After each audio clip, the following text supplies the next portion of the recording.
ছুটির দিনে পর্যটকের সমাগমে মুখরিত কক্সবাজার সমুদ্র সৈকত। দেশের বিভিন্ন জেলা থেকে বন্ধু-বান্ধব, পরিবার পরিজন নিয়ে ঘুরতে এসেছেন অনেকে।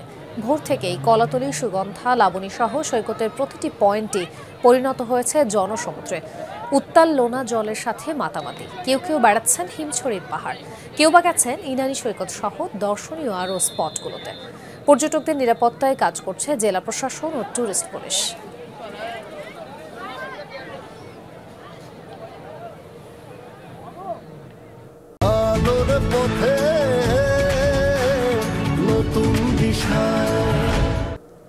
এ বিষয়ে আরো খবর জানাতে সরাসরি যুক্ত হচ্ছেন সহকর্মী এহসান আল কুতুবী।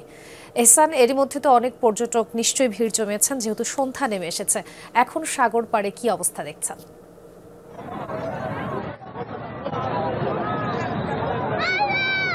সাগর পাড়ে লাখো মানুষের ভিড় তাজনীন। কারণ হচ্ছে আজকে শুক্রবার, সাপ্তাহিক ছুটির দিন। সেই হিসেবে সকাল থেকে সন্ধ্যা পর্যন্ত এখনো পর্যন্ত প্রচুর পর্যটক আছে। আমরা দেখছি টোটাল একেবারে কলাতলী থেকে সুগন্ধা থেকে লাবণী, এই তিনটি বিচেই কিন্তু প্রচুর পরিমাণে পর্যটক এখনো আছে। তারা ঘোরাফেরা করছে, কেউ পরিবার নিয়ে এসেছে, কেউ এসেছে বন্ধুবান্ধব, বাচ্চাদের নিয়ে এসেছে, খেলাধুলা করছে।